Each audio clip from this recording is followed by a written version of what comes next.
आज है आपकी एक और रिवीजन क्लास।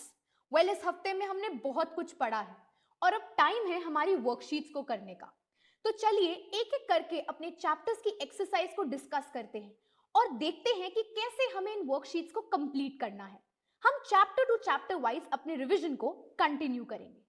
सबसे पहला चैप्टर जिस पे हम जाएंगे वो है मोडाल्स।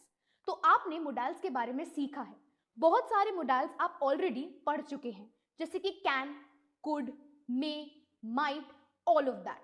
तो अब हम देखेंगे कि जो इसकी एक्सरसाइज हमारे पास हमारी वर्कशीट में है हम उसको कैसे करेंगे। Question says fill in the blanks with the modals, यानी कि हमने आपको ऑप्शन में दो मोडाल्स दे रखे हैं। आपको ये आइडेंटिफाई करना है कि इनमें से कौन सा मोडाल जो है वो आपके सेंटेंस के अकॉर्डिंग करेक्ट है। तो चलिए एक दो एग्जांपल्स इनके साथ में करते हैं। First example is I dash play tennis now, my fever is gone, and in the bracket we have can and could।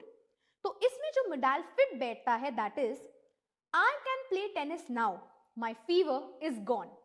इस तरह से करते हैं एक second example। She screamed a lot but no one dash hear her, and the bracket words are can and could।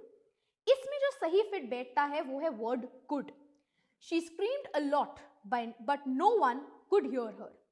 She screamed a lot but no one could hear her। चलिए एक और देखते हैं। It dash rain today and bracket में word है may और might। इसमें से जो मोडाल फिट बैठता है हमारे सेंटेंस के अकॉर्डिंग it is might।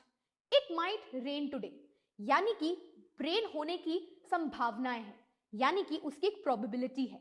तो इसीलिए यहां हमने यूज किया द वर्ड यानी कि द मोडाल might। चलिए अब चलते हैं हमारे एक और चैप्टर पे जो कि है फैन बॉयज। आपने फैन बॉयज के बारे में पढ़ा तो है ही। अब हम इसकी एक्सरसाइज करेंगे और देखेंगे कि इसकी एक्सरसाइज करके हम कैसे अपना रिवीजन जो है वो परफेक्ट कर पाएंगे। तो let's begin with the question. Fill in the blanks with the appropriate fanboys, यानी कि आपको खुद गेस करना है कि आपके सेंटेंसेस में कौन सा फैन बॉय परफेक्ट बैठता है। चलिए इसके कुछ एग्जाम्पल्स मिलके करते हैं। Question 1, I know the answer dash I can't tell you.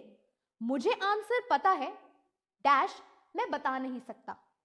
इसमें आएगा but. I know the answer but I can't tell you. चलिए एक और एग्जाम्पल देखते हैं।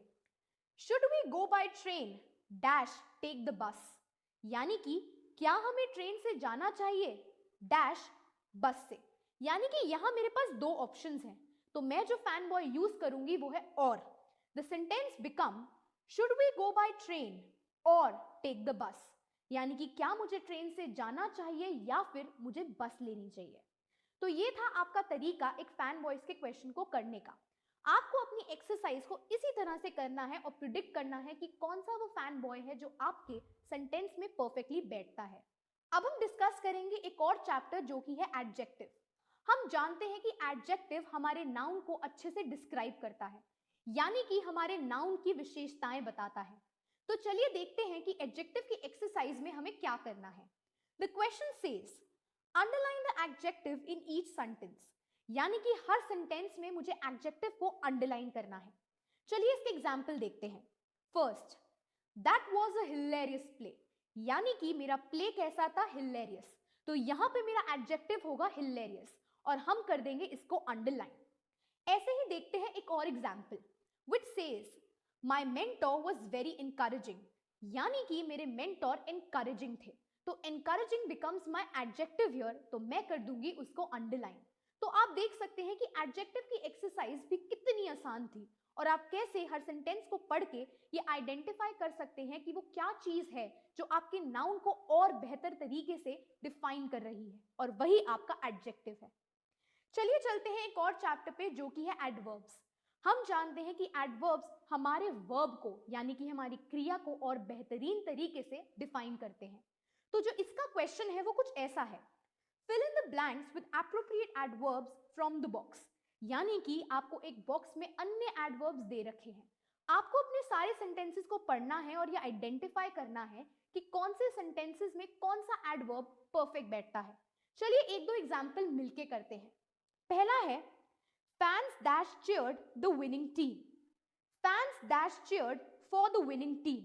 तो इस बॉक्स में से जो वर्ड मुझे यहाँ परफेक्टली बैठता हुआ दिख रहा है वो है लाउडली, यानी कि fans loudly cheered for the winning team, यानी कि सारे फैंस ने बहुत लाउडली चीयर किया। अब चलते हैं एक और एग्जाम्पल पे, वो है he dash asked for a piece of cake.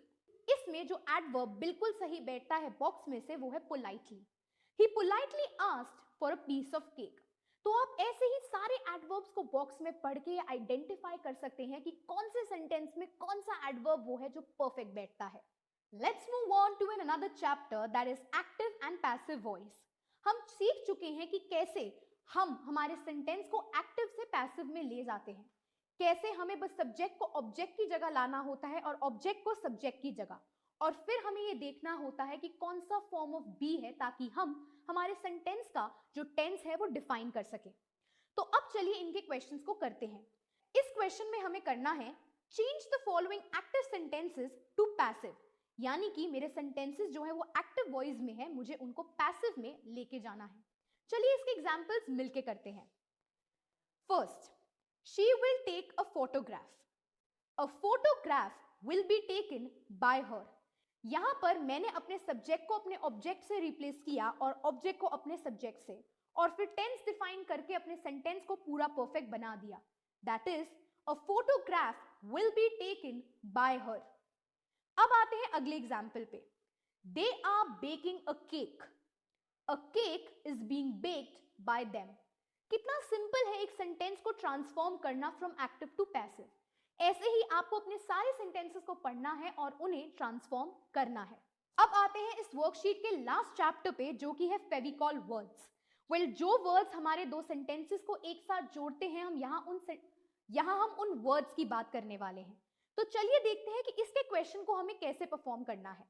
वो कहता है fill in the blanks with the appropriate Fevicol word, यानी कि हर सेंटेंस में मुझे आइडेंटिफाई करना है कि इस बॉक्स में वो जो अन्य वर्ड्स दे रखे हैं उनमें से कौन सा वर्ड है जो मेरे सेंटेंस के लिए फिट बैठेगा, और वो वर्ड लगा के मैं अपने सेंटेंस को कंप्लीट कर सकती हूँ।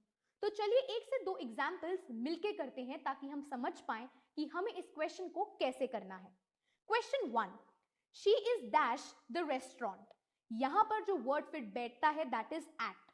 She is at the restaurant. एक और एग्जाम्पल देखते हैं।